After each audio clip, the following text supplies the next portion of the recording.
네, 여러분 안녕하십니까? 김진 앵커의 휴가로 앞으로 사흘간 돌직구쇼 진행을 맡은 천상철 부본부장입니다. 오늘부터 청와대 시대가 열렸죠. 돌직구쇼도 이 3일 동안 새로움을 선사해 드리겠습니다. 그럼 오늘 신문 브리핑 시작하겠습니다. 먼저 첫 번째 키워드, 동아일보 사면, 삼선입니다. 이재명 정부 재정정책을 총괄할 기획예산처 장관의 보수 경제통 3선에 이해운 전 의원이 지명됐습니다.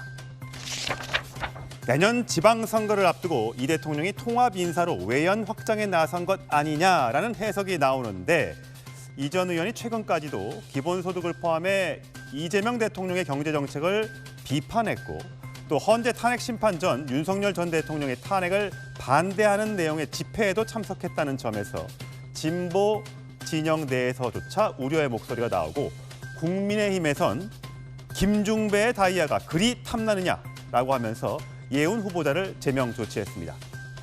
앞으로 인사청문회가 있을 예정인데 아마 여야의 공수가 뒤바뀔 것으로 보입니다. 지켜보도록 하시죠.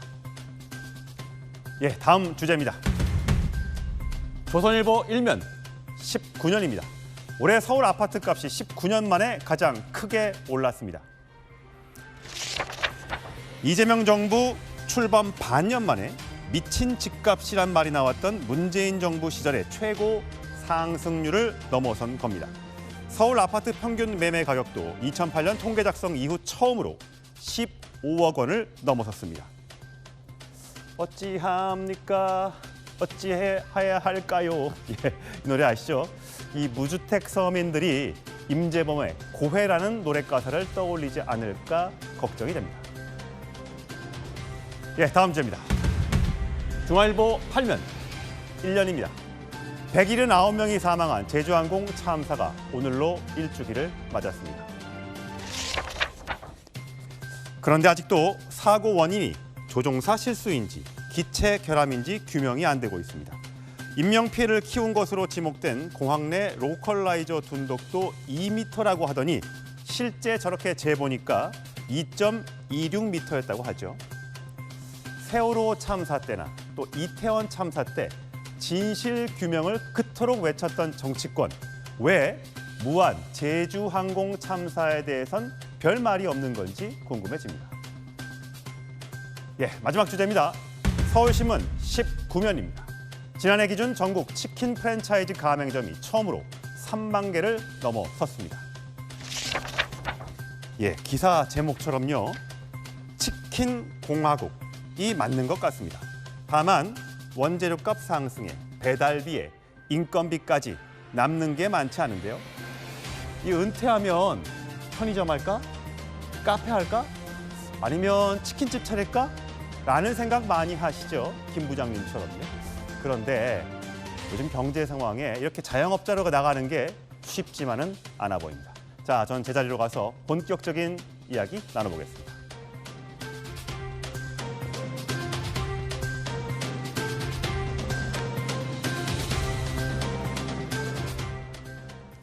오늘 돌직구쇼와 함께해 주실 네 분의 패널 소개하겠습니다. 정혁진 변호사, 전주의 전 국민의힘 의원 나오셨습니다. 어서 오세요. 이어서 조기현 법률위 부위원장, 그다음에 박성민 전 최고위원 나오셨어요. 안녕하세요. 반갑습니다. 본격적인 주제 소개하겠습니다. 나라국간 열세를 2번에 충격 발탁에 여야 모두 시끌, 이 주제 준비했습니다. 이재명 정부 들어 신설되는 기획예산처 장관 자리에 3선, 한나라당, 새누리당을 거친 이해훈 전 의원이 지명됐습니다. 여야에서 모두 시끌시끌합니다. 먼저 임명 배경 들어보시겠습니다. 이재명 대통령은 장관급 3명, 차관 2명, 특별보좌관 2명을 각각 인사했습니다. 기획예산처 장관 후보자에 이해훈 전 의원을 지명했습니다. 단연간 의정활동을 바탕으로 곧 출범하는 기획예산처가 국가 중장기 전략을 세심하게 수립하여 미래 성장 동력을 회복을 시킬 적임자로 판단됩니다. 예, 마침 저희가 주제를 준비하는 와중에 이해운 장관 후보자가 첫 출근을 하고 있다고 합니다. 그 장면 연결해 보겠습니다. 예, 이해운 전 의원, 특유의 친화력을 가지고 기자들 앞에서 인사를 하고 있는데요. 예, 목소리 한번 들어볼까요? 예, 마이크 올려주시죠. 안녕하세요. 기획예산처 초대 장관 후보자 이해훈입니다. 지금 우리 경제, 우리 사회는 엄중한 상황입니다. 이런 시기에 기획예산처 초대 장관 후보자로 지명된 데 대한 소감은 무거운 책임감이라는 말로만은 부족한 것 같습니다. 지금 우리가 경제가 성장 잠재력이 훼손되는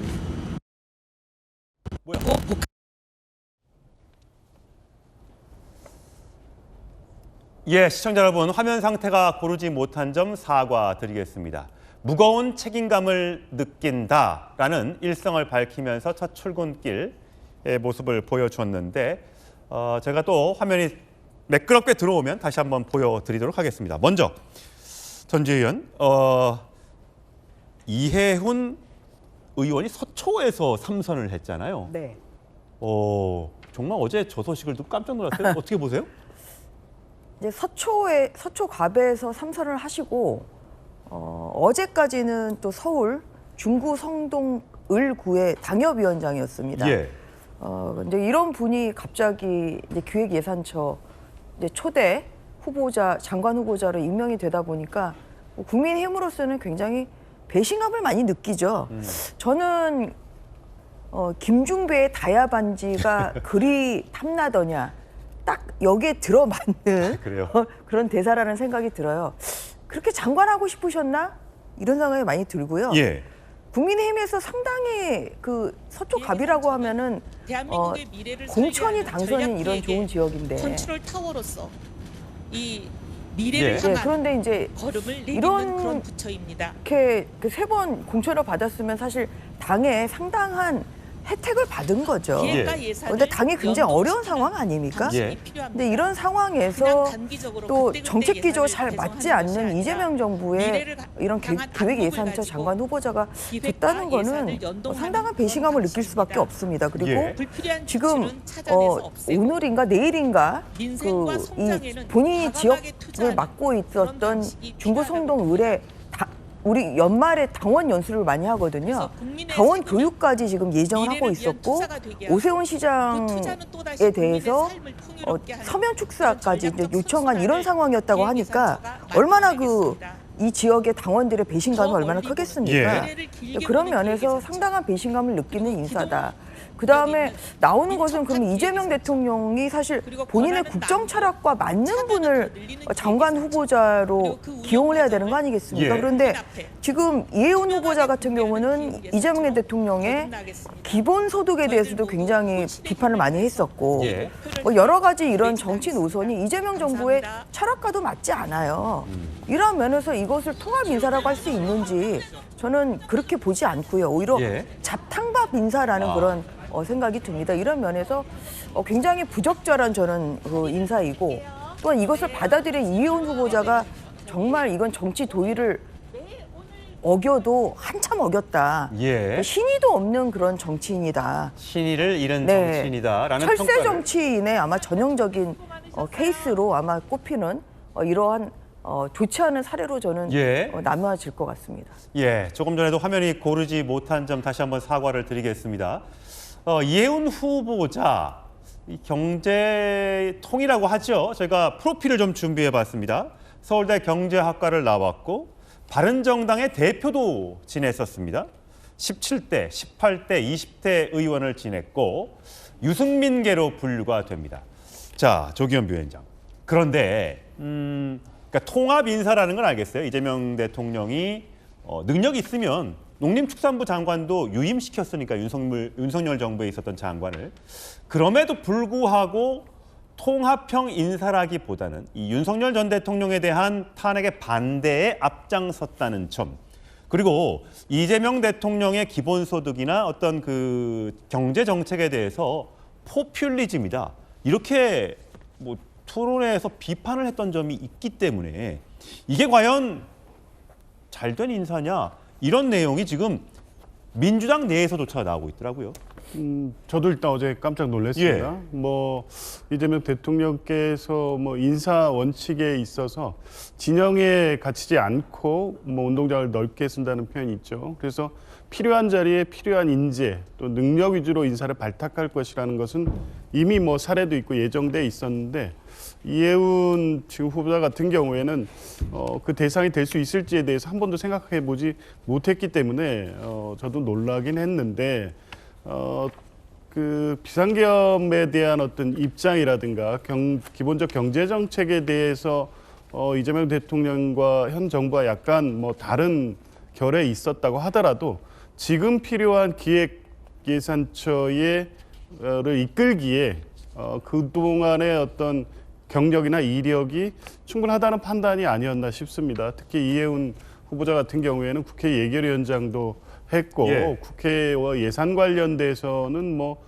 또 전문가라는 건 뭐 누가 또 뭐 공인된 것이고 특히 지금 시점은 뭐 진영의 문제가 아니지 않습니까? 민생 경제 회복을 위해서는 사실 정치권뿐만 아니라 기업과 정부, 민간 뭐 모두가 좀 힘을 모아서 새로운 성장 동력을 찾아야 될 때이고 신설된 기획예산처가 이제 그런 어떤 인프라를 만드는 재정상 예산상 인프라를 만드는 역할이라고 보면 역할과 능력으로서는 뭐 적격자이고 아마 다른 고려 없이 이재명 대통령은 그 부분을 가장 중요하게 생각하고 한 인사가 아닌가 싶고요. 뭐 민주당 내에서도 여러 가지 뭐 문제 제기를 하고 있거나 우려를 하시는 분 목소리가 분명히 있습니다만 결국에 기획예산처라든가 재정 경제 관련된 것들은 성과로서 국민들께 평가받아야 될 문제이기 때문에 다소 파격 인사인 건 분명하지만 이후에 뭐 이해훈 후보자가 그 이재명 대통령의 인사의 뜻에 맞는 성과를 보여줌으로써 지금 우려를 불식시킬 수 있을 것으로 봅니다. 예. 자, 국민의힘에선 당연히 비판의 목소리가 나오고 있죠. 주진우 국민의힘 의원의 목소리 들어보시죠.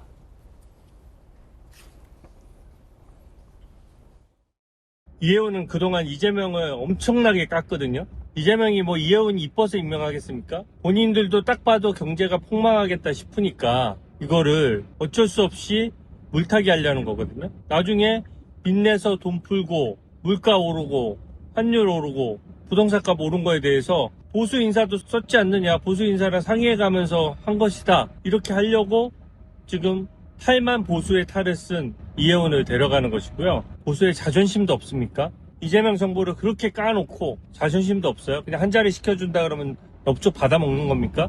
저는 이용만 당하고 내쳐질 것이라고 생각합니다. 예, 이용만 당하고 내쳐질 것이다 라고 전망을 했습니다. 앞으로 청문회가 있기 때문에 야당이 송곳 검증을 예고한 상황이죠. 자, 지명 3시간 만에 사실 어제 이해훈 전 의원이 본인 SNS에 국민의힘 색깔의 빨간색 기호 2번을 올려놨었습니다. 이제야 그런 내용들을 다 내렸는데 어쨌든 서울시당에서도 이해훈 전 의원의 이 기획예산처 장관 후보자 지명에 대해서 수락에 대해서 예상하지 못했던 것 같습니다. 그래서 긴급하게 최고위를 열어서 제명 결정을 내렸는데 지방선거 6개월 남기고 국민과 당원을 배신하는 사상 최악의 해당 행위다. 예, 송원석 국민의힘 대표는 김중배 다이아가 그렇게도 탐나더냐, 시켜준다고 하느냐, 일제 부역 행위나 다름없다. 정치인의 금도를 넘은 환승 정치다라는 반응들이 쏟아지고 있습니다. 정혁진 변호사 보시기에는 무슨 의도라고 보세요, 이재명 대통령이? 글쎄요, 저는 두 분 다 이해가 되지가 않는 게 그 이해훈 장관으로 임명하는 이재명 대통령의 의중도 저로서는 납득이 안 가고 그 다음에 이렇게 그 오퍼를 한다고 해서 그걸 선뜻 받는 이해훈 장관 후보자도 제 상식으로는 이해가 되지가 않거든요. 뭐 지금 일부 언론에서의 얘기는 내년 지방선거를 앞두고 PK의 마산 출신이라서 PK의 민심을 얻기 위한 것 아니냐라는 해석을 내놓던데요. 그런데 저는 그것도 납득이 되지 않는 게 이해운 의원이 전 의원이 장관 그것도 기획예산처 장관으로 간다고 해서 PK가 움직이겠습니까? 국민의힘 그 지지자들이 야 저기 이해운 장관 갔으니까 나도 따라서 민주당 지지해야 되겠다 이런 생각이 들겠습니까? 오히려 저는요 민주당 쪽에서 역풍이 올 수밖에 없다고 생각하는 게 이해운 그 후보자 어떤 사람이냐면요. 박근혜 전 대통령 탄핵을 찬성했었어요. 예. 그러다가 윤석열 대통령 탄핵은 반대했었어요. 그것도 아주 강하게 반대하지 않았습니까? 그런 사람을 이재명 대통령이 기획예산처 그것도 그냥 뭐 이런저런 그런 게 아니라 우리 경제의 핵심적인 기획예산처 그것도 옛날에도 있었긴 했지만 이제 새로 다시 오랜만에 그렇죠. 부활하는 예. 그 중요한 부처의 장관으로 임명을 했는데 아니 그렇다라고 하면 이재명 대통령이나 민주당이나 다 윤석열 그다음에 뭐 탄핵 세력 막 이런 뭐 내란 세력 막 이러지 예. 않습니까? 그런데 넓게 보면은 뭐 그렇게 넓게 보지 않아도요. 제가 봤을 때 이해운 후보자는 내란 세력의 하나라고 민주당에서 공격받을 만한 언행을 충분히 많이 하지 않았습니까? 그러니까 그런 분을 그 예산처 장관 후보자로 임명을 했으니까 그러면 더 이상은 뭐 내란 뭐 그런 이야기를 더 이상 하지 않겠다는 말씀이신가? 지금 자막에서 나오지만 윤석열 전 대통령 탄핵 반대했던 이해운 잠깐 집회에 따라간 거다. 후회한다 이렇게 얘기했습니다. 아니 저런 정도 이야기 가지고 그 민주당을 지지하는 그다음에 윤석열 대통령의 탄핵을 내란으로 생각하는 민주당 지지자들이 용납할 수 있겠는가? 저는 개인적으로 잘 모르겠고요. 그다음에 제일 중요한 거는 이재명 하면 기본적으로 생각나는 경제 정책은 기본소득인데 그렇습니다. 기본소득은 뭐가 필요하냐? 예산이 필요하단 말이에요. 예. 그렇다라고 하면 이해운 후보자가 소신을 바꾼 것인가? 아니면 마음을 굳게 먹고 그다음에 이해운 후보자가 제가 찾아보니까 기본소득이라고 하는 것은 경제학의 기본적인 것조차 말도 안 되는 것이다. 기본 법칙에 따랐을 때도 그 기본소득이라고 한 정책은 말도 안 되는 정책이다라고 그 이야기를 했으니까 본인의 그러한 이야기에 맞추어 가지고 이재명 대통령을 설득해 보겠다는 건가? 뭐 잘 모르겠는데 예. 뭐 몇 달 지나면 누가 그 누구에 의해서 설득 당했는지 알 수 있지 않을까 그런 생각이 듭니다. 예. 보편적 복지냐, 선별적 복지냐 이거 관련해서 한 TV 토론회에 나가서 이재명 당시 경기도지사와 이해운 전 의원이 맞짱 토론을 벌인 적도 있었습니다. 다 퍼주기 하면 이거 포퓰리즘이라고 지적했던 이해운 전 의원이라 이번 지명에 대해서 놀라는 분들이 많은 것 같습니다. 오늘 개혁신당의 천하람 의원이 한 라디오 방송에 나와서 이런 해석을 내놨더군요. 한번 같이 들어보시죠. 어찌 됐든 지금 이재명 대통령이 인사에 있어서 보수 진영의 인물들을 많이 포용한다라고 하는 거는 보수 진영으로서도 굉장히 위기입니다. 아젠다나 어떤 주도권이나 이런 것들 모두 이재명 대통령이나 민주당에 뺏기는 그런 구도로 가고 있는 거 아닌지 저는 굉장히 경각심을 느껴야 될 거고 뭐 그럴 리는 없겠지만 이러다가 유승민 전 대표 같은 분이 총리하겠다 그러면 어떡합니까? 그런 일은 없겠지만 이란 단서를 달았습니다만 이해운 전 의원이 유승민계이다 보니까 야 이러다가 총리에 유승민 전 의원 가는 거 아니야? 이런 해석까지 내놨어요.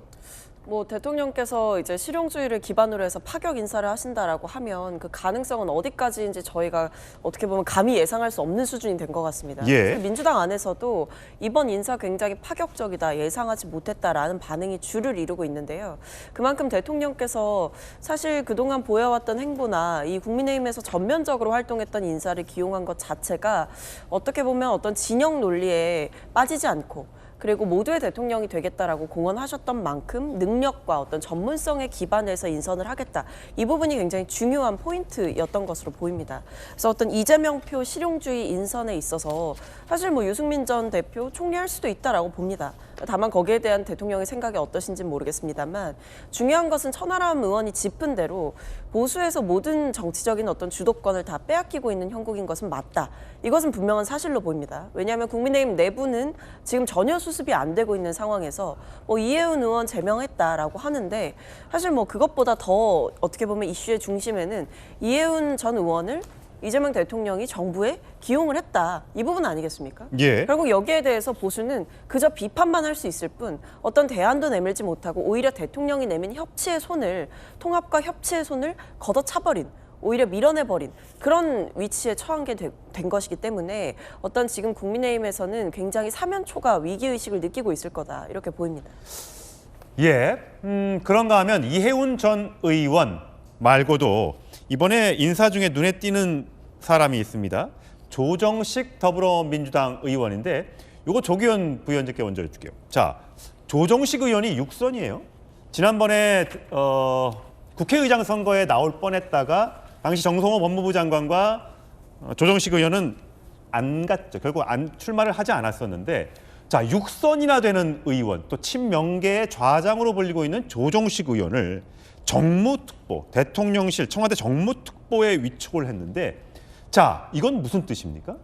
일단 내년 지방선거를 앞두고 지금 청와대 정무 라인의 개편이 예정되고 있습니다. 예. 실제 우상호 수석이 강원도지사 출마설이 나오고 있고 김병욱 정무비서관 역시 기초단체장 성남시장 출마설이 나오고 있는 상태이기 때문에 정무라인 전반에 대한 어떤 정비가 필요한 상황이고 그리고 올해 9월 이후에 당과 대통령실 간의 소통에 대한 여러 가지 문제 제기가 많이 되고 있었습니다. 예. 아마 그런 부분을 보완하는 차원에서 육선의 확실한 조정식 의원이 그 역할을 해줘야 될 시기인 건 분명해 보입니다. 예. 적어도 지방선거 시점까지 기준으로 했을 때 대통령실의 정무라인은 기존 역할을 하는 정무수석 비서관실이 있지만 특보로서 당과의 소통을 강화하기 위한 조치로 보여지고요. 예. 아마 그런 여러 가지 문제의식을 봤을 때 지금 제기되고 있는 여러 가지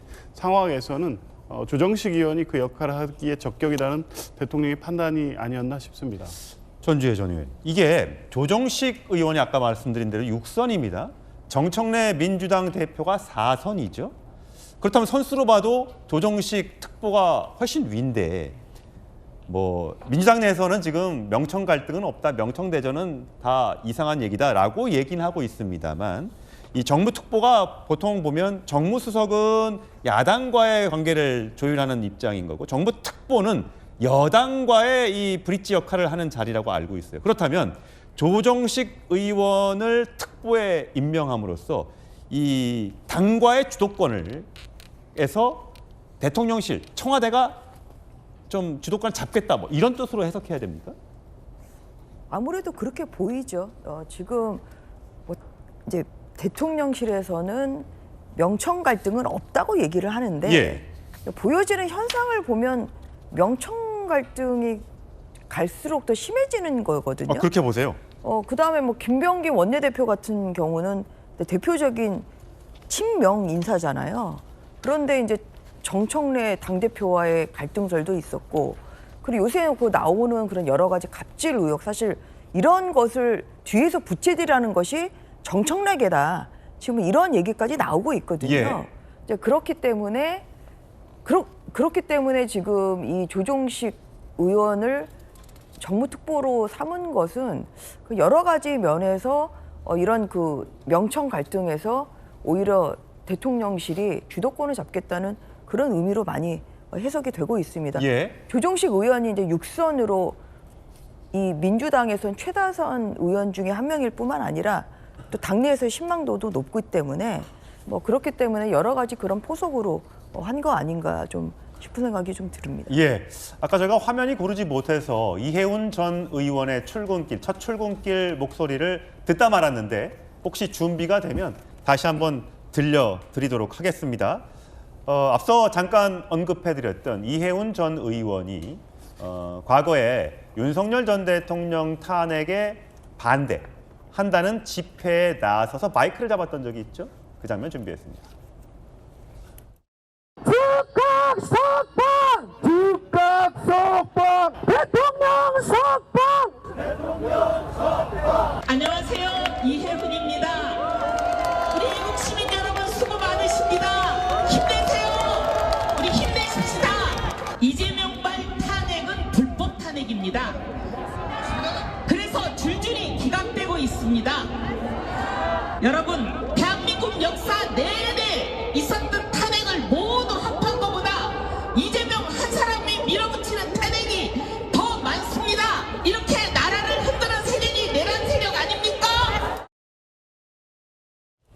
예, 저렇게 세이브 코리아 집회에 나가서 민주당을 향해서 내란 세력이라고 이야기했었는데, 자, 이 정부에서 내란 TF를 출범시키고 뭐 공무원들의 휴대전화까지 들여다볼 수 있다라고 했었는데, 과연 이해운 장관 후보자에 대해선 어떤 입장을 갖고 있는지 궁금해집니다. 앞으로 청문회가 있으니까 검증 작업이 본격화될 것으로 보입니다. 그러면 저희는 다음 주로 가보겠습니다.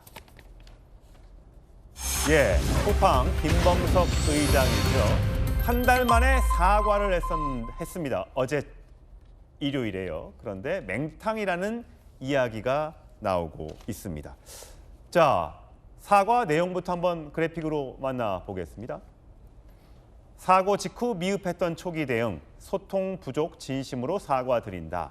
모든 사실이 확인된 이후에 사과하는 게 최선이라고 판단을 했다. 하지만 그건 잘못된 판단이었다라고 이야기를 했고요. 다음 장이요. 조사 초기부터 정부와 전면적 협력을 했고, 유출자 특정해서 정부에 통보했고, 정부와의 협력을 통해 사용된 장비와 유출된 정보를 신속히 회수했고, 모든 관련 자료를 정부에 제출했고, 정부의 기밀 유지 요청을 엄격히 준수했다. 이런 입장문을 밝혀왔습니다. 자, 정혁진 변호사님. 자, 네. 저 사과문 어떻게 보세요? 일단 사과는요, 그 타이밍도 중요하고 내용도 중요한데, 그런데 그게 왜 타이밍과 내용이 왜 중요하느냐? 사과는 내가 잘못했기 때문에 하는 거 아니겠습니까? 그러면 나로 인해 가지고 피해를 받은 사람이 그 사과를 듣고 그다음 보고 마음을 풀어야지 제대로 된 사과인데, 제가 봤을 때 쿠팡의 태도는 너무 이거는 좀 심각하다 이런 생각이 들 정도로, 쿠팡 일이 터진 게 언제냐면요, 올 6월 달에 그 기밀이 유출되기 시작했었어요. 예. 그런 다음에 11월 18일인가 쿠팡이 확인했다고 그랬어요. 그리고 난 다음에 벌써 한 달 반이 지났는데도 지금 쿠팡을 실질적으로 이끌고 있는 쿠팡의 창업자이자 실질적인 오너인 김범석 그 이사장이, 그 의장이 아무런 이야기도 안 한 거 아니었겠습니까? 그 다음에 본문에는 진심으로 사과한다라고 그렇게 이야기를 하지만 그 진심이 느껴지지 않고 구체적으로 뭘 잘못했느냐 여기에 대해서 이야기하지 않고, 조금 전에 앵커도 계속 읽으셨잖아요. 그 정부라는 단어가 굉장히 많이 나왔습니다. 그 이야기는 누가 들어도 저거는 쿠팡 입장에서는 우리나라 정부의 책임의 일정 부분을 전가하려고 하는 그런 모습이 있는 것이 아닌가. 이번 쿠팡 그 침해는요, 다른 경우하고 굉장히 180도로 다른 게, 다른 경우에는 해커들이 더 우월한 기술력을 가지고 정보를 탈취한 것이었던 데 비해서 이번 쿠팡 사태는요, 내부 직원이, 그것도 외국인 직원이 알아서 이걸 갖다가 빼가지고 역대급 3,370만 계정이 뚫렸던 적이 없었거든요. 이렇게 어마어마한 일이 벌어졌는데도 불구하고 책임을 정부에 전가하고 변명에 급급한 것이 아닌가, 오히려 역효과가 날 수 있는 거 아닌가, 그런 생각까지 듭니다. 예, 사실 정부에서는 이 쿠팡이 자체 조사 결과를 발표했죠. 3,300만 개가 털린 게 아니라 3,000개 정도만 그 유출자의 하드디스크에 저장이 됐고, 그것조차도 바깥으로 전송이 된 기록이 없다. 한마디로 하나도 정보가 나간 게 없다라고 주장을 했단 말이에요. 저렇게 3,000개 계정에 제한된 고객 정보만 저장했고 이렇게 되어 있단 말이죠. 모두 삭제됐다. 그러니까 별로 큰 피해가 없었다라는 입장문을 발표하면서, 아니 저렇게 사고를 쳐놓고 자기들이 셀프 조사 결과를 발표하는 게 맞아? 라는 여러 군데의 지적이 나왔죠. 자, 박성민 최고. 자, 그렇다면 사과를 했으면 사과에 따른 행동도 있어야 하는데, 지금 청문회가 내일과 모레로 예정이 돼 있죠. 12월 연말에 예정이 돼 있는데 그 청문회는 불참을 한다고 합니다. 사과는 해놓고 청문회는 나가지 않겠다. 자, 불출석 사유서 내용을 볼까요? 예정된 일정이 있어서 청문회 못 나간다. 동생도 있는 게 이번에 뒤늦게 알려졌죠. 쿠팡의 부사장으로 근무하고 있는데, 해외 체류 중으로 해외 비즈니스 일정이 있어서 청문회에 못 나가겠다. 그러면서 지난번에 영어로 청문회에 출석했던 현재 사장과 전직 사장이 나온다고 합니다. 이거 어떻게 보세요? 그러니까 이게 결국 김범석 그 의장이 보여주고 있는 행태를 보면, 뭐 말로는 사과를 한다, 사과를 하는 척을 하는 거지 사실상 실질적인 사과나 책임을 지는 모습은 전혀 없다, 이렇게 보입니다. 특히나 지금 이 국회에서 청문회에 이제 불참을 하겠다라고 하는 이런 상황까지 봤을 때 이 국민들 앞에서 직접 사실은 이 쿠팡 사태의 실질적인 책임이자 어떤 이 쿠팡을 경영하는 데 있어서 실질적인 실소유주로서 사실상 여기에 대해서 입장을 명확하게 표명할 필요가 있는 것인데 지금 보면 뭐 청문회에는 나오지 않고 사과의 내용에도 보면 우리는 뭐 다 잘했다, 정부에게 잘 협조했다라는 거고 무슨 유출된 개인정보를 회수했다라고 하는데 개인정보를 유출했다 회수하면 유출이 없던 문제가 되는 게 아니지 않습니까? 그렇죠. 그 외에도 지금 계속 얘기하는 게 그 3,000개만 유출이 됐다. 이 얘기도 쿠팡의 일방적인 주장에 불과합니다. 정부가 여기에 대해서 강력하게 반발하고 있는 상황이고요. 오히려 지금 쿠팡의 대응은 뭐 말도 안 되는 어떤 해명을 하고 있다 이렇게 보여요. 결국에 무슨 본인들이 직접 그 해커 뭐 유출한 그 전직 직원에게 접촉을 했고 그 사람이 버렸던 그 노트북을 뭐 회수를 해서 그것을 본인들이 또 분석을 했더니 3,300만 개가 아니라 3,000개에 불과했다. 이 주장은 아주 일방적인 주장이고 오로지 책임을 축소하기 위한 변명에 불과한 그런 뭐 거의 시나리오에 가까운 내용들이거든요. 여기에 대해서 본인들이 얘기하면서 문제없이 처리했다, 유출된 정보를 회수했다 이렇게 얘기를 하는 것은 그러면서 청문회는 불참하겠다라고 하는 것은 진정한 사과도 아니고 진정으로 책임을 지는 모습도 아니기 때문에 오히려 계속해서 최근에 보면 뭐 외국인 그 법률 대표를 내세워가지고 얘기를 하고 있지 않습니까? 예. 이런 모습도 결국 직접적인 책임은 모두 회피하고 있는 모습인 거죠. 내일과 모레 있을 청문회에서 또 어떤 장면들이 연출이 될지요. 또 통역하느라고 시간 또 하세월이 흘러가는 건 아닌지 걱정이 됩니다. 논란이 되는 쿠팡의 대처가 이뿐만이 아닙니다. 뭐 미국에 상장돼 있기 때문에 당연히 영어로서도 여러 가지 회사 사정에 대해서 알려야겠습니다만 그렇다면 영어와 한글 사과문 또는 입장문이 같아야겠죠. 그런데 미묘하게 다릅니다. 쿠팡 영어 입장문에서는 잘못된 불안감이라고 표현되어 있는 게 한글에서는 불필요한 불안감으로 정부가 쿠팡에 접촉해 요청했다라고 되어 있는 영문 입장문과 달리 한글 입장문에서는 쿠팡은 정부와 만나 협력했다. 그리고 마지막으로 잘못된 비난을 받았다라고 영문 입장문에 쓰여 있는데 우리 입장문에는 억울한 비판을 받았다. 이렇게 되어 있습니다. 자, 저게 해석 간의 뭐 살짝의 차이인 건지 아니면 뭔가를 조금 더 미국 쪽에 좀 더 유리하게 판단을 받거나 나중에 소송에 대비한 그런 번역인 건지가 좀 저는 궁금해집니다. 여러 가지 포석을 가지고 지금 한 단어 굉장히 신중하게 좀 사용한다는 그런 느낌은 들고 있습니다. 그런데 지금 이제 영문을 한글로 번역을 한 것이기 때문에 뭐 원본은 영문이라고 봐야 될 것 같습니다. 그래서 뭐 거기에 써 있는 것이 결국 나중에 법적인 문제가 생긴다고 하면 기초적인 자료가 오히려 그 영문에 어떻게 써 있는지가 더 중요할 것 같습니다. 근데 저는 아까 앞서서도 뭐 다른 분들도 이야기하셨지만 사실 쿠팡이 셀프 조사를 한 거잖아요. 이 잠수부를 통해 가지고 건져가지고 노트북을 건져서 그래서 쿠팡에 그거를 들어있는 백에다가 봤더니만 3,000개밖에 없더라. 그리고 더 이상 유출을 안 했다는 것을 그 어떻게 입증을 하는 거죠? 그거는 진짜 그 중국 유출했다는 그 중국인 직원이 그 오히려 우리나라 수사기관에 와서 소상하게 진술을 좀 해야 되는 것인데 이 중국인 직원은 아직 대한민국에 오지는 않았잖아요. 그렇죠. 그래서 이거를 믿으라는 것이 얼마나 대한민국을 우습게 알고 있는 건지 좀 그런 생각이 많이 들어요.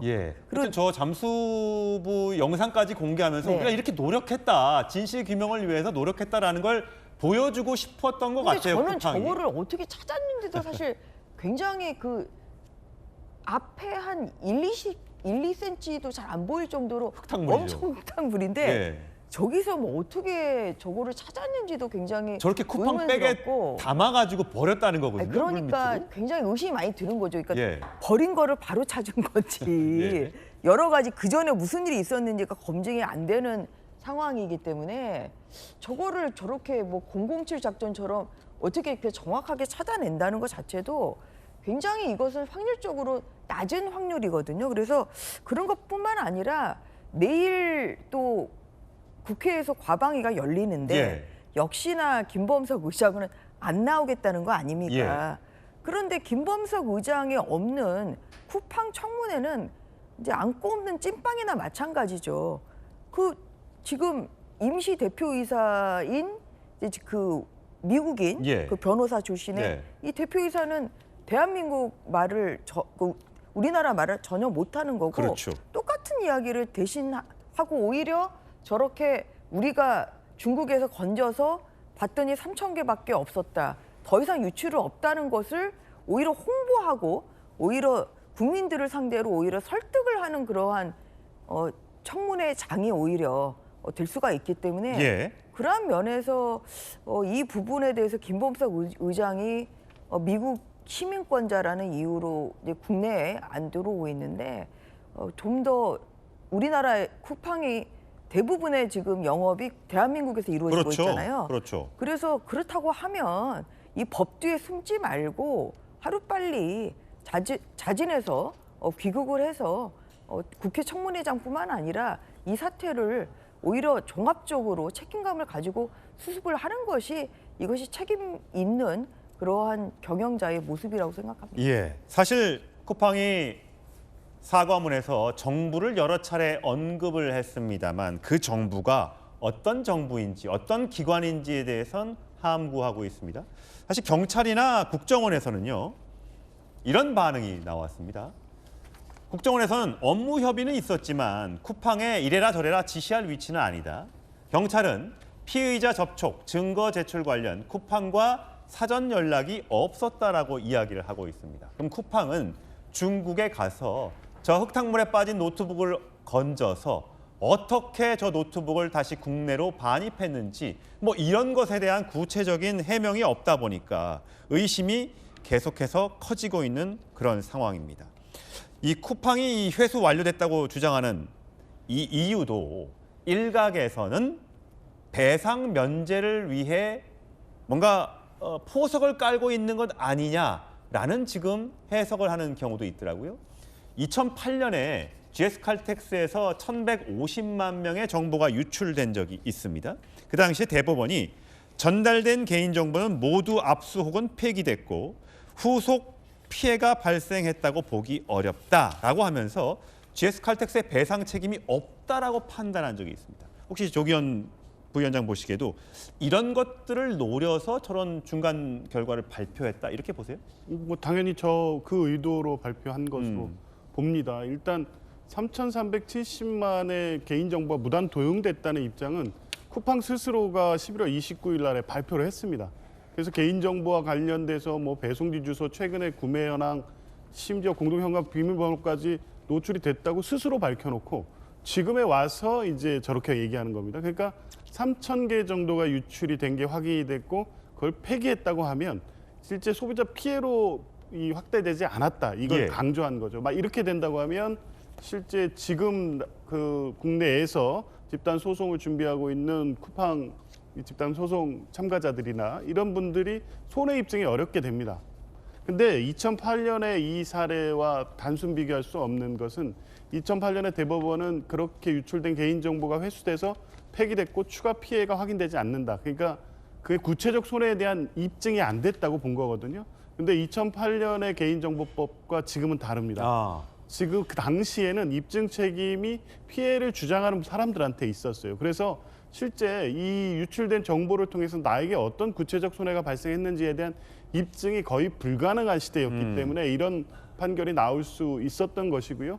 최근에 이 법이 개정이 돼서 입증 책임이 전환돼서 이 회사, 개인정보 유출에 책임 있는 회사가 고의 과실이 없었다는 것을 입증해야 됩니다. 물론 그렇다고 해서 바로 뭐 피해와 인과관계가 바로 인정되는 것은 아니지만 2008년의 사례를 기초로 해서 그거에 맞춰서 시나리오를 짰고 3,000개만 유출됐고 다 회수돼서 폐기됐다는 논리로서 이후에 손해배상 책임을 면할 수 있다고 쿠팡이 생각한다면 아마 그건 착각일 거고요. 착각이다. 이후에 경찰 조사, 범정부 TF가 사안의 어떤 뭐 이 진상 규명을 위해서 지금 대대적 조사를 하고 있습니다. 쿠팡이 어설프게 본인들의 어떤 미국의 집단 소송과 국내 손해배상 소송에 대비하기 위해서 이 어설픈 시나리오로 내놓은 어제 입장 발표를 그대로 믿을 수 예. 없고 아마 재판에 간다고 하더라도 법원이 지금의 쿠팡의 주장을 사실로 그대로 인정할 가능성도 높지 않아 보입니다. 예, 정익진 변호사님. 그 3,370만 명 계정이 털렸다고 하는 거는요. 정부 발표가 아니었어요. 11월 29일에 그때도 쿠팡이 자체 조사한 결과 3,370만 명의 계정이 유출됐다. 이렇게 이야기했었단 말이에요. 처음에 노출됐다고 그랬죠. 그렇죠. 네. 그랬는데 한 달도 안 돼가지고 이제는 3,000명 이야기하는데 3,000만이 아니라 보기는 봤는데 다운로드 받은 거는 3,000명밖에 안 된다. 네. 이렇게 이야기하니까 한 달도 안 돼가지고 쿠팡 자체 조사 결과 말이 이렇게 바뀌는데 이거를 우리 국민들 보고 믿으라고 하는 것인가. 그다음에 조기현 변호사님 말씀대로 2008년도 저런 판례가 있다고 하더라도 개인정보보호법이 제정된 거는요 2011년이거든요. 그다음에 개인정보보호법에 따르면은 이렇게 손해배상액을 그렇게 입증하지 못하더라도 300만 원까지는 법원에서 재량으로 인정할 수 있도록 되어 있거든요. 그러니까 쿠팡 입장에선 지금 벌써 한 50만 명 정도가 그 소송에 참여했다라고 하니까 이게 3천만 명까지 다 그 소송해도 되는 거 아니겠습니까? 이러니까 급해가지고 저렇게 변명 같은 그러한 사고함 발표한 것이 아닌가 그런 생각 듭니다. 그런가 하면요. 김범석 의장의 동생이 쿠팡에 있는 계열사에 부사장으로 근무하는 것으로 확인이 됐죠. 민주당 의원들이 쿠팡에 항의 방문 갔을 때, 자, 이름은 김유석입니다. 김범석의 동생 김유석 부사장인데 배송 캠프 관리부문 총괄이라고 합니다. 4년간 급여 22억 원, 연봉 따지면 한 5억 정도 넘게 받았네요. 그리고 인센티브, 주식 관련된 인센티브로 118억 원, 그래서 140억 원을 받아갔다는 겁니다. 그러니까 김범석 의장보다 더 많은 급여를 받아갔는데, 자, 박성민 씨고 이게 140억을 받아봤는데 저게 회사 동생이 저렇게 근무하고 있다는 걸 이번에 저희가 알았어요. 그러니까 더 황당한 문제인 거죠. 그러니까 여기에 대해서 사실 실질적으로 이 동생이 경영에 얼마나 관여를 했는지에 따라서 김범석 의장이 제재를 받을 수도 있는 상황이라고 합니다. 그러니까 이게 지금 김범석 의장이 어떻게든지 어떤 이 개인정보 유출 사태에서 본인의 책임을 피하기 위해서 계속 꼼수를 쓰고 있고 계속 입장을 교묘하게 내고 있는 상황이에요. 근데 여기서 만약에 지금 앵커께서 짚어주신 어떤 동생이 여기서 회사에서 수십억을 받아갔다, 뭐 인센티브까지 심지어 수령을 해갔다라는 사실이 드러난 상황이라고 한다면 여기에 대해서는 분명하게 제재를 가할 수 있는 상황이다라는 전문가들의 의견이 빗발치고 있는 상황이라 오히려 이 개인정보 유출 사태에서 김범석 의장이 피해가려고 하고 있지만 오히려 동생이 근무하면서 수십억 그리고 인센티브까지 꼬박꼬박 챙겨갔던 이 사태가 오히려 김범석 의장을 실질적으로 김범석 의장에게 실질적으로 제재를 가할 수 있는 또 하나의 덫이 될 수 있다. 그런 점에서 굉장히 중요한 정보를 저희가 알게 된 것이다. 이렇게 보입니다. 예, 하여튼 쿠팡 관련 내일 청문회가 준비되어 있습니다. 내일은 어떤 해명을 내놓을지 관심 있게 지켜보도록 하시죠. 자, 저희가 준비한 핫쌈으로 넘어가겠습니다. 첫 번째 주인공 누굴까요? 바로 김병기 더불어민주당 원내대표입니다. 사실 이 김병기 원내대표 관련 의혹이 매일 한 건 이상씩 언론 보도를 타고 있습니다. 자, 오늘은 김병기 대표의 배우자 메신저 대화방을 통해 구의원들에게 구체적인 지시를 내렸다는 그런 정황이 또 언론 보도를 탔습니다. 자, 전주혜 전 의원님, 자 보세요.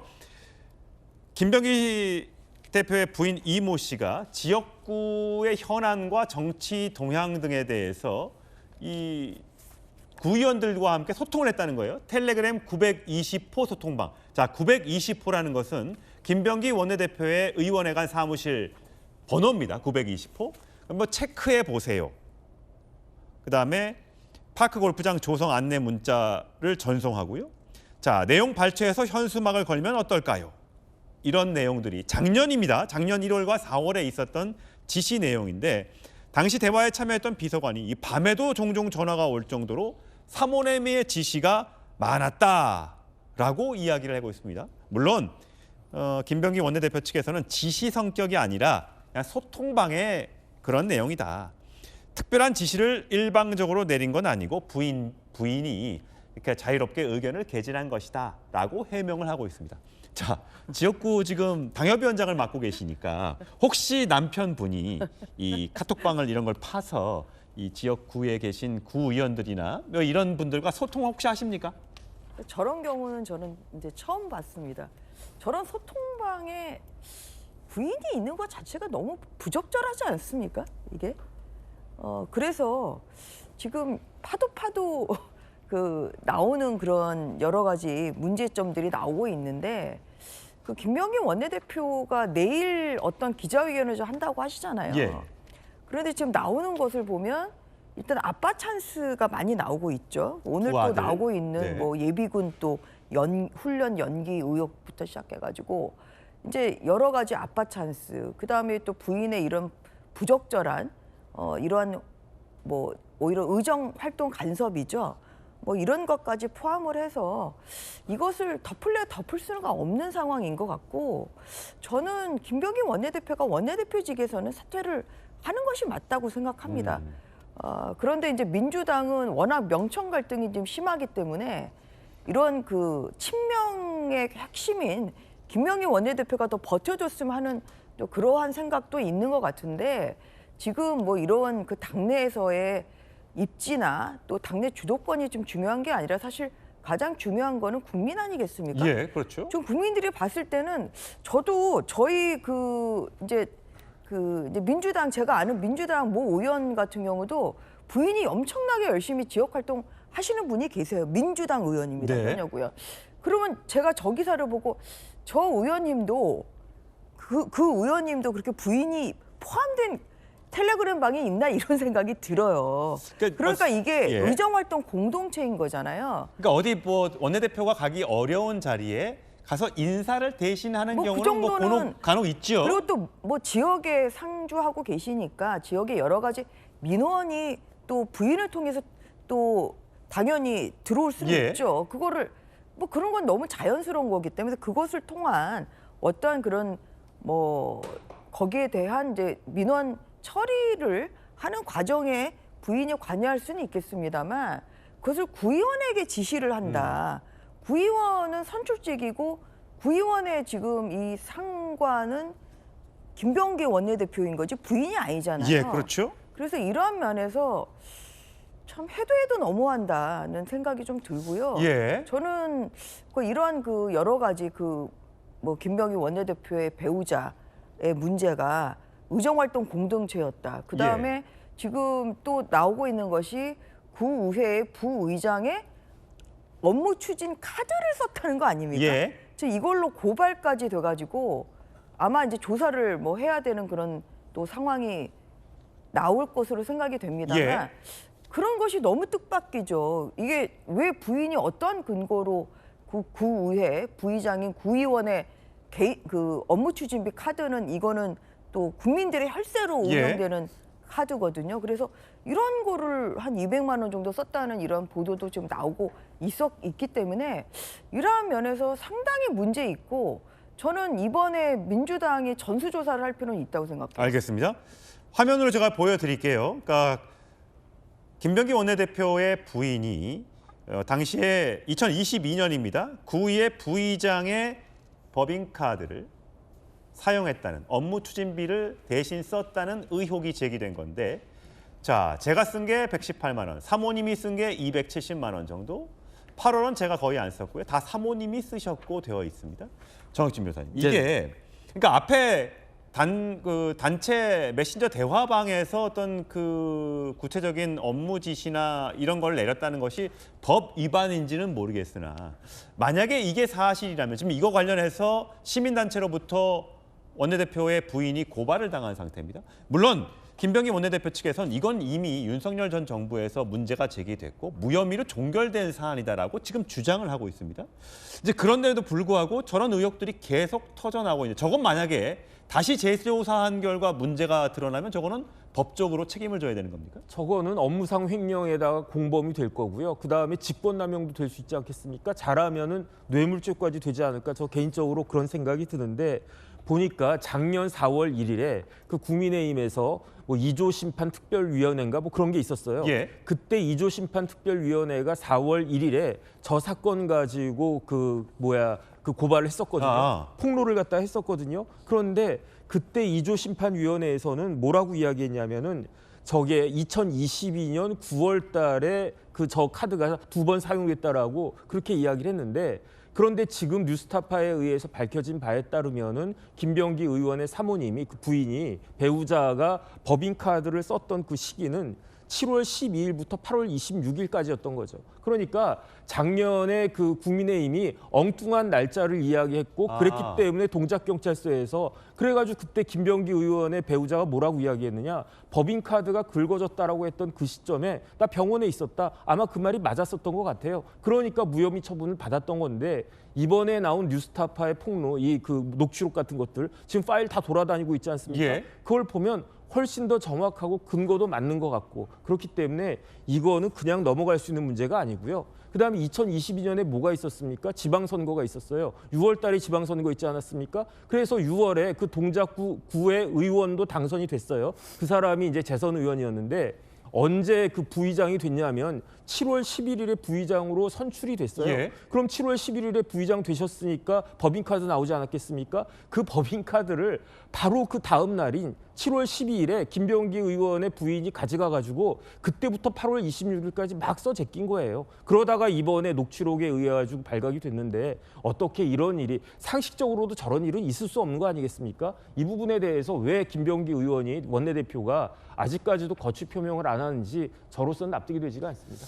자, 조기현 부의장의 해명을 좀 들어봐야 될 텐데 사실 김병기 원내대표의 부인이 여러 차례 등장은 많이 해요. 과거에 그 장남인가요? 국정원에 들어갈 때 국정원에 전화를 걸었었다는 의혹도 있었고요. 이번에 이 단톡방 관련된 업무 지시 내용도 그렇고 단톡방 이름이 920호. 원내대표의 사무실 번호를 따가지고 이렇게 만든 방. 이게 뭐 법적인 여부를 떠나서 이게 과연 아무리 정치인이지만 또 선거 때도 아니고 이게 과연 적절한지 여부에 대해선 당 안팎에서의 비판이 다 많은 것 같아요. 뭐 비판의 여지가 분명히 있습니다. 사실 뭐 적극적으로 이 배우자의 정치 활동에 조력하는 경우가 있긴 있는데 좀 다소 과한 측면들이 계속 노출이 되고 있어서 그 부분에 대해서는 뭐 비판을 피하기는 어려울 것 같습니다. 근데 다만 이게 뭐 이제 구체적인 문자 메시지 내용이라든가 이런 증거를 통해서 확인되고 있는 측면이 있다고 하더라도 보좌관들이 일부 이제 내용들만을 뽑아서 문제될 소지들을 폭로하는 방식으로 계속 진행이 되고 있기 때문에 뭐 법인카드 관련돼서 법적 문제가 있거나 이런 부분들은 수사를 통해서 이제 규명돼야 될 문제들은 또 분명히 있는 거고요. 이게 아까 뭐 920호 방 대화방 같은 경우에는 김병기 원내대표가 말씀하는 것처럼 이게 지역의 민원을 전달하는 창구로서 또 배우자가 적극적으로 지역 활동을 하는 경우엔 그렇게 활용하는 경우도 있기 때문에 이게 그 실제 김병기 의원의 권한을 대신하는 정도의 뭐 행위였느냐 이 부분은 좀 더 살펴봐야 될 것 같습니다. 어찌 됐든 이게 지금 뭐 하나하나 사안 자체가 사실은 뭐 이례적이고 일상적인 정치 활동에서 다 그런 거 아니야 이렇게 넘어갈 수 있는 것은 아닌 것은 분명하고 예. 정청래 대표도 사안의 심각성을 인지하고 있다고 얘기했고 그 관련 내용으로 김병기 원내대표와 통화를 했고 내일 그 입장을 발표한다고 하니까요. 알겠습니다. 지금까지 제기된 여러 가지 사안에 대한 어떤 종합적인 입장 발표가 있을 것으로 봅니다. 예, 관련된 이야기 나누는 중간에 쿠팡에 대책이 나왔습니다. 예, 속보로 소개를 해드리겠게요. 박성민 최고위원과 한번 얘기를 나눠볼게요. 쿠팡이 3,370만 명 고객 유출된 정보 관련해서 고객에 5만 원 이용권을 지급하겠다. 1월 15일부터 순차적으로 지급하겠다. 총 규모가 1조 6,850억 원 규모고요. 전 고객입니다. 3,370만 명. 쿠팡 전 상품 살 수 있고요. 쿠팡 이츠 등에서도 이용할 수 있다고 합니다. 쿠팡 이츠에선 5,000원씩만 사용 가능하다고 하고요. 쿠팡 트래블 알렉스에서 2만 원씩 사용이 가능하다고 합니다. 워낙 고객 유출 정보가 많다 보니까 5만 원, 뭐 2만 원, 5천 원 이렇게 해도 규모가 1조 6천억 원이 됩니다. 뭐 단기 순이익보다 더 많은 금액을 지금 고객한테 제공하겠다.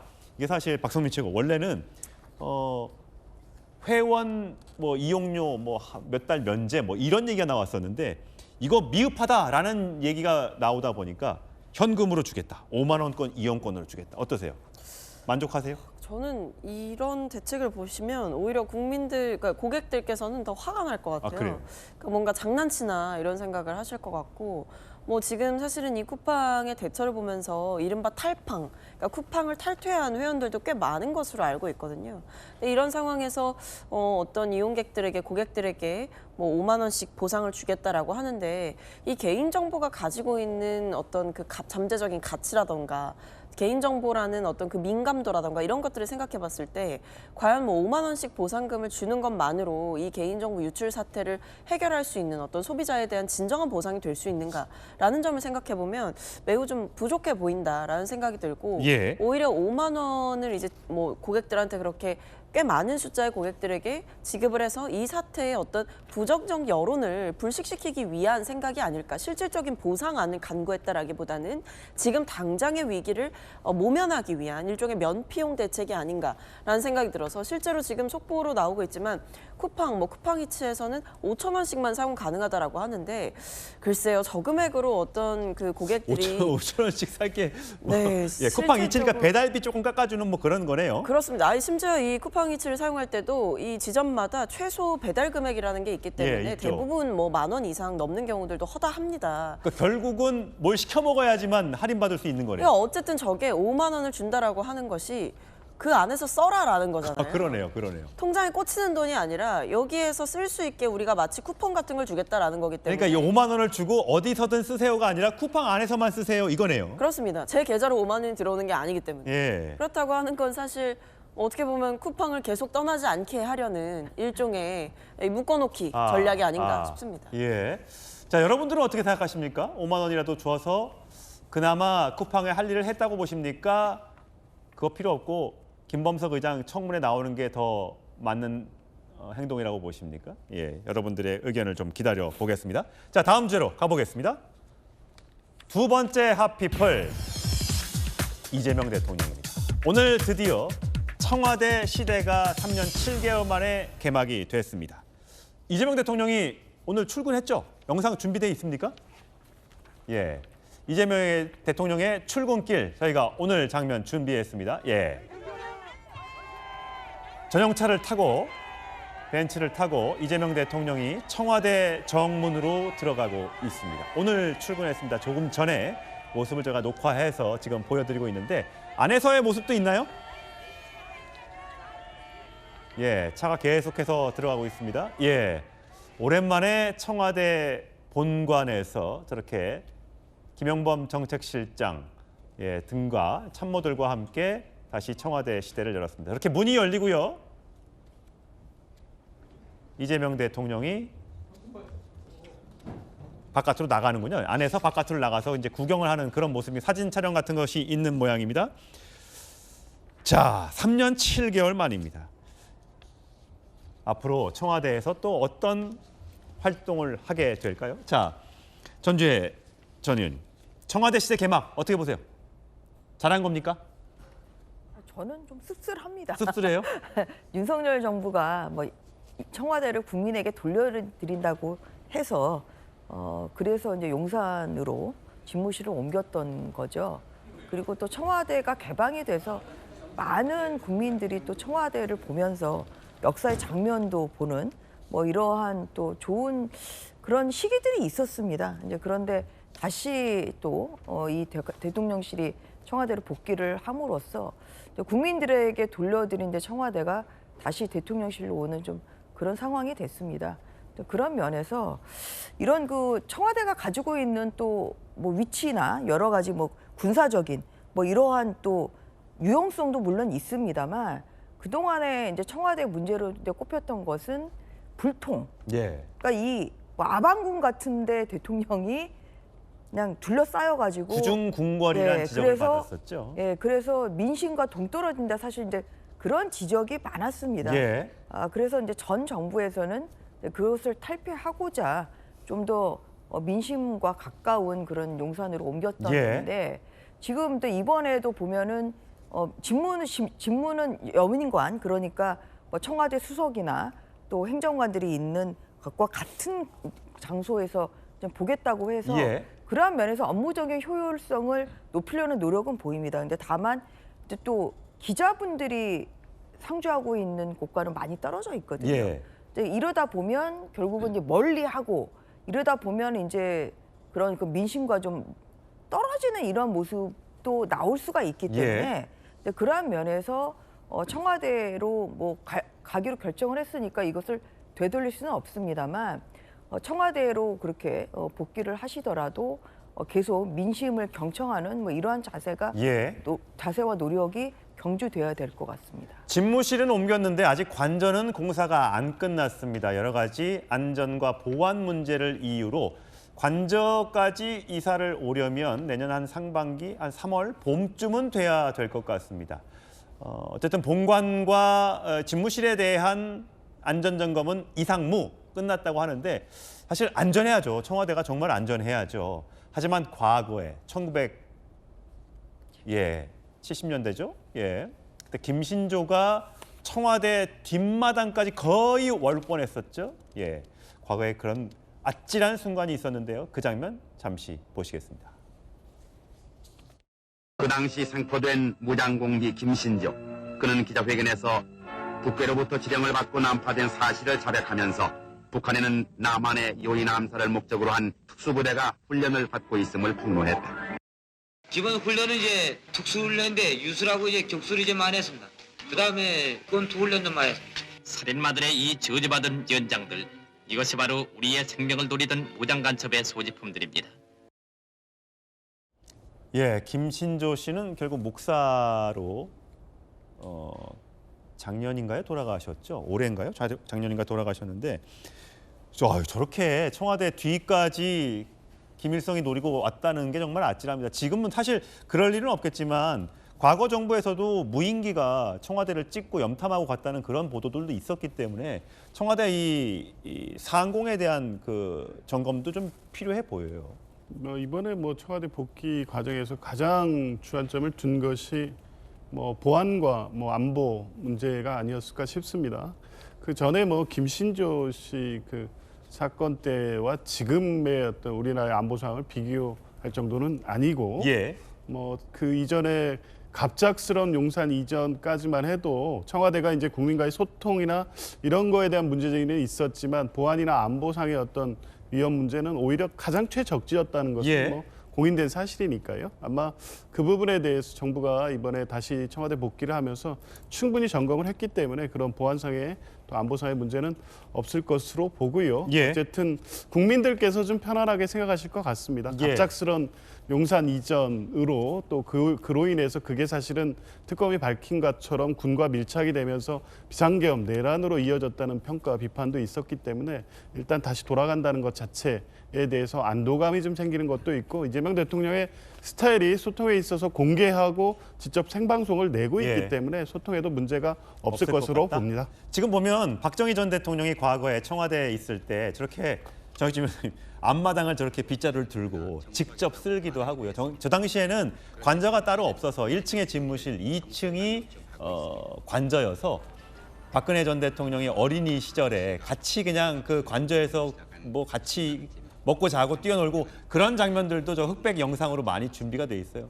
지금이야 이재명 대통령이 저렇게 빗자루 들고 청와대 경내를 쓸 일은 없겠습니다만 저런 모습이 결국은 국민들한테 참 낮은 자세의 대통령, 소통하는 대통령 그런 모습으로 인식이 되지 않을까 싶어요. 저도 저 영상 지금 처음 봤습니다. 아, 그래요? 저런 영상이 잘 찾죠, 저희가? 네네, 그런 생각이 드는데 저는 개인적으로 허탈하다는 생각이 드는 게 청와대 밖으로 나갔다가 돌아오면서 그 우리나라 국민 세금이 1,000억도 넘게 그냥 다 녹아버렸다는 거 아니었겠습니까? 다시는 이런 일이 없어야 되겠다 그 생각 다시 한번 듭니다. 예, 알겠습니다. 자, 핫피플 세 번째 주인공 만나보시겠습니다. 예, 장동혁 국민의힘 대표입니다. 당내에서 한동훈 전 대표, 이준석 개혁신당 대표 손 잡아야 한다. 장한석, 한장석 등등의 연대 이름이 나오고 있는데 장동혁 대표는 어떤 생각일까요? 한번 영상으로 만나보시죠. 장한석 연대에 대해서 시기상조라고 보셨는데 여전히 같은 입장이시죠? 왜 장한석이 붙는지 저는 잘 모르겠습니다. 당내 인사와의 연대라고 하는 것이 과연 정치적으로 무슨 의미를 갖는 것인지, 왜 당내 인사와 국민의힘과의 문제를 연대라고 그렇게 이름을 붙이는 것인지 저는 일단 그거에서부터 동의하기 어렵습니다. 다만 개혁신당과의 연대에 대해서는 연대라고 표현하는 것에 대해서 저는 그 부분에 대해서는 특별히 문제 삼지 않겠습니다. 박성민 최고, 저렇게 오른쪽에 있는 개혁신당 이준석 대표와는 지방선거위에 연대가 가능하다 이렇게 뜻한 내용을 밝혔던 반면에 한동훈 전 대표는 당내 인사인데 뭔 연대냐, 이름 붙이는 건 동의 어렵다 그러면서 여러 가지 연대설이 나오고 있습니다만 지금 시기상조다, 당내의 어떤 결합이 결속이 우선이다라고 얘기를 했어요. 물론 한동훈 전 대표는 당내 인사니까 연대라고 하기엔 좀 그런데 저 해석은 어떻게 보세요? 근데 저는 저거는 장동혁 대표가 이 불쾌감을 직접적으로 드러낸 표현이었다고 한동훈 전 대표에 그렇습니다. 한 전 대표에 대해서 무슨 연대냐, 사실 이렇게 얘기를 한 거죠. 받아친 거죠. 그리고 그 외에도 이제 어떤 외연 확장을 위해서 당내 통합이 필요하고 징계가 아니라 다른 방식이 필요하다라는 의견에 대해서 어떻게 생각하느냐, 이런 질문을 장 대표가 받았다라고 하거든요. 근데 거기에 대해서 형식적인 외연 확장 동의하기 어렵다라고 했다고 합니다. 그러니까 저희 얘기는 뭐냐면 일단 한 전 대표와 어떤 그 연대를 박성민 잠시만요. 지금 김건희 특검, 민중기 특검이 최종 수사 결과를 발표한다고 해서 그 장면을 잠깐 보고 하겠습니다. 특검은 올해 7월 2일부터 12월 28일까지 180일간 수사를 진행하였습니다. 그 결과 총 31건 76명을 기소하였습니다. 주요 성과로는 장기간 사회적 논란이 된 도이치모터스 주가 조작 사건과 디올 가방 사건을 마무리하였고, 김건희가 고가의 명품과 그림 등 각종 금품을 수수한 사실을 새롭게 밝혔습니다. 상당 기간 수사가 지연됐던 명태균과 관련한 정치자금 부정 수수를 확인하여 기소하였습니다. 특검 출범 이전 여러 의혹에도 불구하고 뚜렷한 증거가 발견되지 않았던 건진법사 관련 금품 수수, 통일교의 정교 유착, 각종 선거와 관저 이전을 둘러싼 의혹, 양평 공흥지구와 관련한 특혜 의혹도 상당 부분 규명하여 관련자들을 기소하였습니다.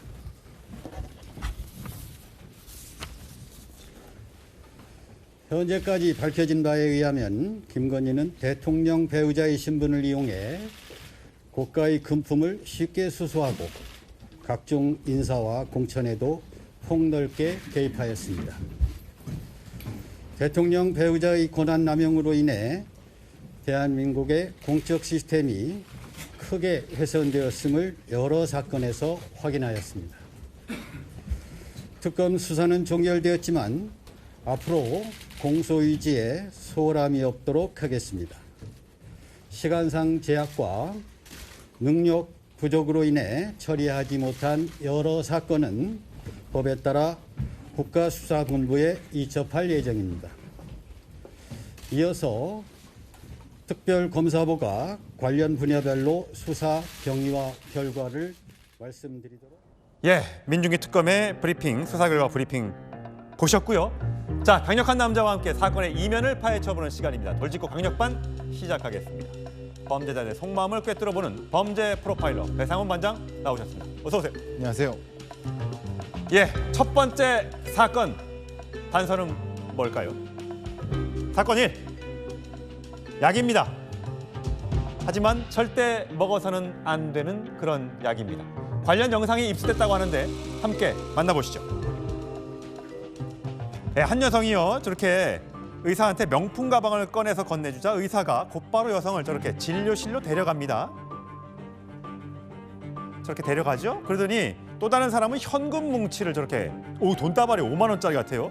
의사에게 전달을 합니다. 아이고 고맙습니다. 봤죠? 알고 보니까 저 장면 프로포폴 불법 투약이 이루어지는 현장이었습니다. 이번엔 V자를 그렸죠? 이게 수상한 신호인데 진료도 없이 접수대에 다이어트 약을 요구하는 모습까지 포착이 됐습니다. 약물 남용, 오남용이 굉장히 심각한데 자, 배 반장님. 이런 일이 아직도 있나 봐요. 검찰에서 이제 발표한 내용인데요. 사실 굉장히 심각한 내용 같습니다. 저 의사 같은 경우는 뭐 억 단위의 지금 돈 받은 것도 포함해서요. 포함해갖고 저런 1000번에 가까운 형태의 투약을 했다고 하고요. 화면 보니까요. 3년간 중독자 62명에 989번, 8억 원을 벌었다고요? 네. 그러니까 사실은 1000회 넘게 중독자들을 정확히 말하면 중독을 시켜서 그들한테 돈을 갈취한 형태가 되겠죠. 60명 정도 되고 그 여러 가지 또 다른 의사 같은 경우는 지금 뭐 ADHD 치료제라든가 다이어트 약 사실은 이것도 마약류, 향정이라고 하죠. 이걸 통해서 불법 처방을 한 겁니다. 그리고 불법 처방을 타인의 이름으로 해서 그 병원에서도 공급해 주는. 그러면 이제 표시가 이렇게 하면은 뭐다. 이거 다이어트 약이다. 아니면 요거면은 요거는 이제 ADHD 약이다. 신호가 정해질 정도로 이미 시스템이 완벽하게 됐다는 겁니다. 그렇군요. 이게 근데 사실 저렇게 불법으로 투약을 하고 나면 우울증이 생길 수도 있고 부작용이 있잖아요. 예, 그렇습니다. 그래서 사실 일부는 스스로 생을 마감한 경우도 있다면서요. 보통 이제 이런 향정은 의존성이 없다 뭐 얘기하지만 사실 그렇지 않습니다. 왜냐하면 이것에 의존이 됐다가 깨었다가 다시 했다 그러면은 그다음 이걸 안 하게 되면은 불안합니다. 그럼 불안한 게 우울증이 더 심각해지죠. 그다음에 이제 극단의 선택을 하는 그런 형태로 젊은 분들이 저렇게 돌아가시게 되는 이유가 그러니까 저거 누가 책임이겠습니까? 그러니까요.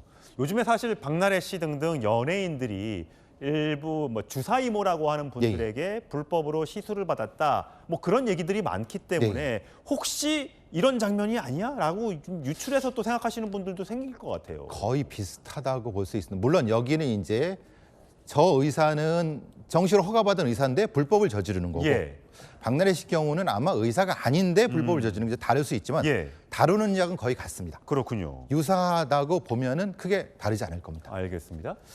절대 많은 약들이 있습니다만 절대 하지 말아야 할 약, 마약, 향정신성 의약품이겠죠? 여러분 꼭 집중해서 장면을 보시기 바라겠습니다. 다음 주로 가보겠습니다. 두 번째 강력 사건의 단서도 확인해 보겠습니다. KTX 열차에 있는 남녀 한 쌍인데요. 최근 온라인 커뮤니티에 KTX 특실에 탔다가 황당한 일을 겪었다는 글이 올라왔습니다. 함께 보시죠. 자, 배 반장님, 앞자리에 여자친구 자리 바꿔달라. 라고 특실에 가서 요구를 했는데 그래요? 어느 자리예요? 그러면 막 앞뒤면 바꿔드릴게요 라고 생각했겠죠? 저희는 입석인데요. 이렇게 얘기했다는 거예요. 입석을 어떻게 특별석, 좌석하고 바꿀 수가 있어요? 그러니까요. 아마 저 전개를 보게 되면 의도성이 다분하게 보여집니다. 왜냐하면 KTX 같은 건 단독석입니다. 그러니까 둘이 앉는 석이 아니에요. 그렇죠. 그런데 그 단독석을 앞에 있는 여자친구가 앞에 앉았으니까 넌 나가라, 내가 한다. 이게 말이 됩니까? 그러니까 당연히 이 사람은 그거 아닙니다.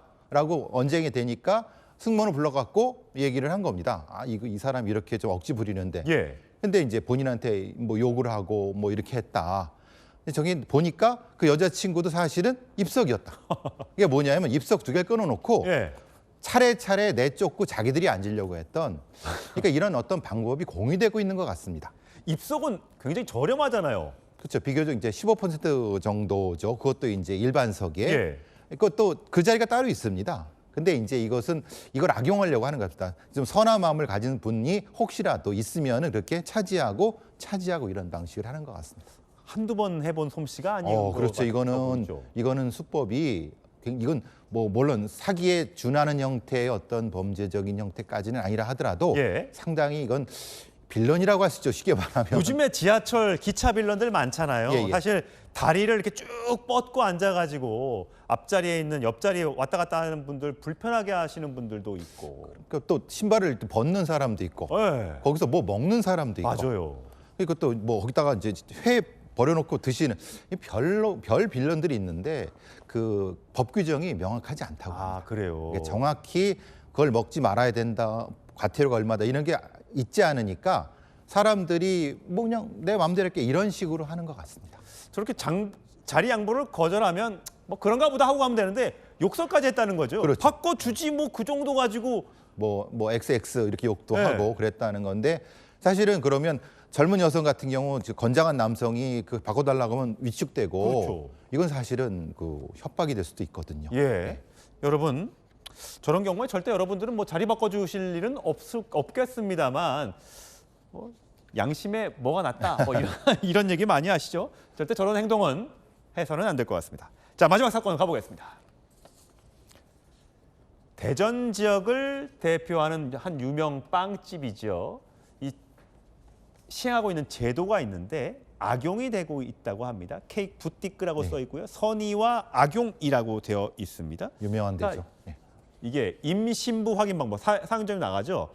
저렇게 빵집에서 빵을 사려면 긴 줄을 서야 되는데 임신부에게는 혜택이 있다면서요. 임신부에는 저 줄을 안 서도 됩니다. 바로 그냥 들어가. 바로 들어가서 계산하는 데만 줄을 쓰시면 됩니다. 근데 저기가 워낙 유명해서 사실은 웨이팅 줄이 보통 뭐 짧으면 30분, 길면은 1시간 넘거든요. 그러니까 임산부 무거운데 못 하시잖아요. 예. 그러니까 저기 그 업체에서는 그 임산부를 배려해 갖고 선의로 계산만 하시라라고 했는데 일종의 그 같이 갈 사람을 구하는.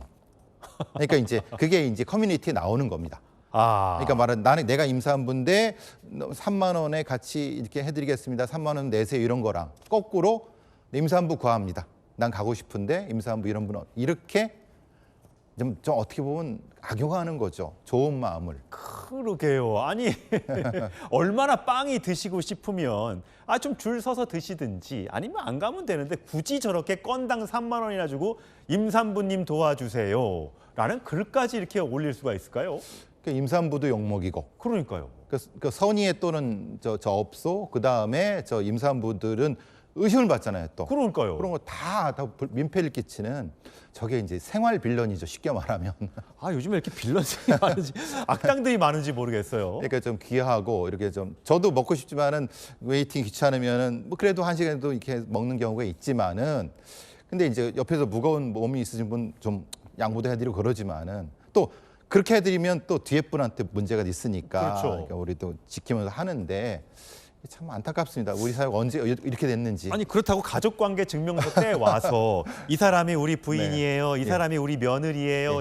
여자친구예요. 그리고 이 애는 우리 애가 맞아요. 초음파 사진 보여주고 이거 저희 DNA 검사했더니 99% 친자 맞죠? 이렇게 확인할 수는 없는 거잖아요. 그렇죠. 그러니까 이것까지 하면은 이건 너무 각박해지죠.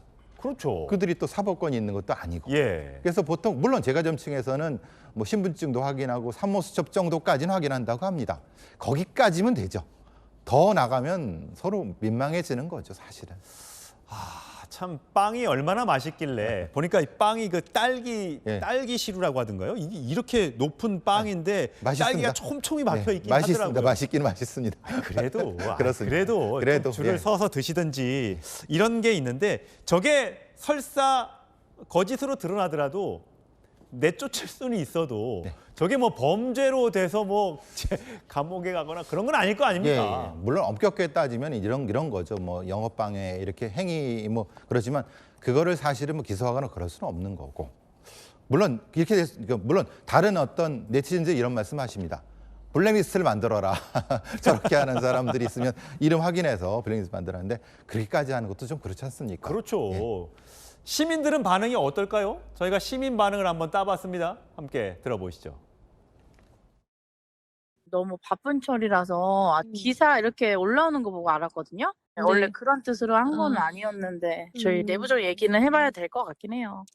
워낙 유명하기도 해서 사람들이 잘 구매하지도 못하는데 살짝 좀 특별한 권리인데 그거를 좀 악용해서 이용하시는 분들은 조금 문제가 있다고 생각됩니다. 좋은 의도로 하면 좋은데 그게 이제 그런 분들의 한정 한해서 좀 안 좋은 쪽으로 자꾸 가니까 그게 사실 저 빵집이 대전에서만 영업을 하잖아요. 그렇죠. 그러니까 정말 지역 경제를 쥐락펴락할 수 있을 만한 사실 선한 기업이에요. 다른 데 사실 빵집을 내면 돈을 더 많이 벌 수 있는데도 불구하고 우리가 대전에서 탄생했고 대전 지역 주민들을 우선으로 한다는 그 영업방침 때문에 굉장히 호평을 받고 있는 집이잖아요. 그렇죠. 그러니까 저걸 본받아 갖고 다른 지역에 있는 그런 가게들도 좋은 가게들도 저렇게 이제 따라 하는데 지금 저런 게 문제가 되면 그 따라하는 그런 업체들도 못 하게 되는 거죠. 예. 제가 알고 있기로는 이런 빵집은 아닌 다른 어떤 그런 비슷한 가게들이 이런 걸 따라 하고 있거든요.